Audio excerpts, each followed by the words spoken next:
오늘 본문은 누가복음 16장 1절부터 13절입니다.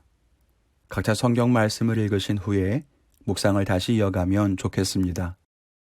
오늘 본문에 등장하는 정직하지 않은 청지기의 비유는 그 해석이 어려운 본문 가운데 하나입니다. 다른 것 때문이 아니고요.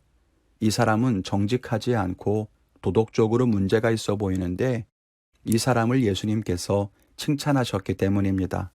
앞에서 예수님은 잃어버린 자를 기다리시는 그 하나님의 마음을 세 가지 비유로 말씀하셨지요. 그리고 나서 오늘 비유가 등장합니다.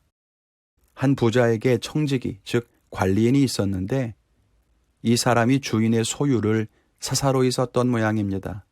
그런데 주인이 그것을 알고 이 청지기를 내쫓으려고 하자 이 사람이 주인에게 빚진 사람들을 찾아가서 채무의 내용을 바꿔주는 겁니다. 그렇게 하면 자기가 쫓겨난다고 해도 은혜를 입은 사람들이 자기를 도와줄 것이라는 생각을 했기 때문이죠. 누가 봐도 나쁜 사람인데 예수님은 왜 이 사람을 칭찬하신 것일까요? 예수님은 이 사람을 지혜롭다고까지 말씀하십니다.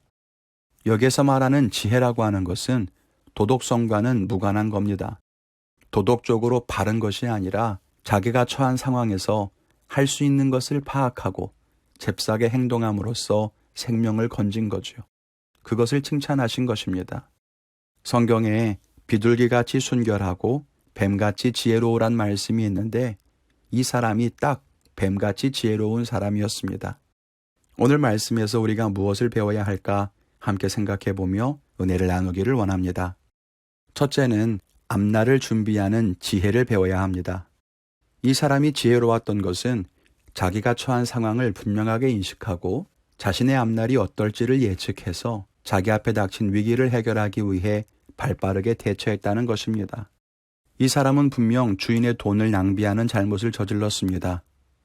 또 주인이 받아야 할 빚을 자기 마음대로 탕감해 줌으로써 주인에게는 이중으로 재정의 손실을 입히게 되었습니다. 주인이 이 사람에게 말하죠. 요즘 말로 하자면 내가 너를 잘라버리겠다는 것입니다. 청지기의 앞날은 분명했어요. 이제 곧 일하던 자리에서 쫓겨나게 될 겁니다. 그러면 생계가 위협을 받겠죠? 이 사람이 생각합니다. 내가 노동을 하자니 힘이 없고 국어를 하자니 창피하다는 것입니다. 그래서 생각해낸 것이 주인에게 빚진 자들에게 자기가 호의를 베풀어서 빚을 탕감해 주는 것이었습니다. 사람들에게 은혜를 베풀면 자기를 도와주지 않겠느냐는 거예요. 예수님이 이 사람을 칭찬했던 것이 무엇인지 알 것 같습니다. 이 사람은 상황 파악이 정확했습니다. 그리고 자기의 앞날을 위해서 긴밀하게 움직입니다. 그것이 지혜로운 것이라고 말씀하신 거예요. 예수님이 이 땅에 오셔서 사람들에게 하나님의 나라를 선포합니다. 그런데 사람들이 알아채지를 못합니다. 현실의 문제에 치여서 하나님의 나라에는 관심이 없는 사람들도 있었고 자기들만의 종교와 전통의 가치는 형식주의적이고 율법주의적인 사람들도 있었습니다. 하나님의 백성이라고 당연하게 생각하고 아브라함의 후손이니까 하나님의 나라에 들어갈 것이라고 믿고 있는 그들은 자기의 앞날을 알지 못하는 어리석은 사람이었습니다. 예수님은 그런 사람들에게 비유로 말씀하십니다. 세상적으로 악한 사람들도 자기 앞날을 알고 재빠르게 준비하는데 너희는 너희의 앞날을 알지도 못하고 미래를 준비하지도 않는구나. 이 청지기를 닮아야 되지 않겠느냐라고 하는 것입니다. 우리의 모습은 어떤가요? 우리는 우리의 앞날을 준비하고 있나요? 아니면 우리도 예수님 당시의 유대인처럼 당연히 하나님 나라에 들어갈 거라고 착각하며 죽음을 향해 달려가고 있지는 않습니까? 현실의 문제에 갇혀 있어서는 안 됩니다. 우리의 시선과 마음을 현실에 빼앗겨서는 안 됩니다. 지금 눈앞의 일이 더 시급한 것처럼 보이죠. 이 문제가 더 중요하고 이것을 해결한 다음에야 비로소 다음을 준비할 수 있을 것 같습니다. 그런데 아니라는 거예요. 지금의 문제에 집중하다 보면 결국 앞날을 준비할 수가 없습니다. 우리 인생에는 매 순간 현실의 문제가 밀려닥치기 때문입니다. 이 청지기에게 지혜를 배워서 우리가 우리의 앞날에 대한 준비를 철저하고 긴급하게 할 수 있어야겠습니다. 둘째는 은혜를 의지하는 지혜를 가져야 한다는 겁니다. 이 사람이 가진 또 다른 지혜는 이 사람은 사람들에게 은혜를 기대하고 있다는 것입니다. 청지기는 알았습니다. 자기의 힘으로는 자기에게 닥친 현실을 헤쳐갈 수 없다는 것을요.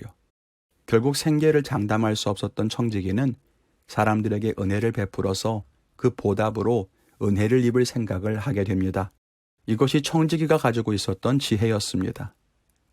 앞날을 준비하는 것도 지혜이지만 자기 손으로 자기의 앞날을 다 통제할 수 없고 문제를 해결할 수도 없다는 것을 인정하는 것은 지혜로운 일입니다. 누구든 자기를 도와줄 수 있지 않을까 하는 생각을 할 수 있었다는 것은 청지기로서는 복된 일인 거죠. 오늘날 많은 사람들이 절망하고 낙심하는 이유 가운데 하나는 자기 스스로 어려움을 헤쳐갈 자신이 없다고 생각하기 때문입니다. 내가 가진 지식과 능력으로는 한계가 있고 결국 절망에 빠지게 되는 겁니다. 내가 못하면 다른 방법이 없다고 생각하는 거예요. 이 청지기에게도 낙심할 수 있는 상황이었죠.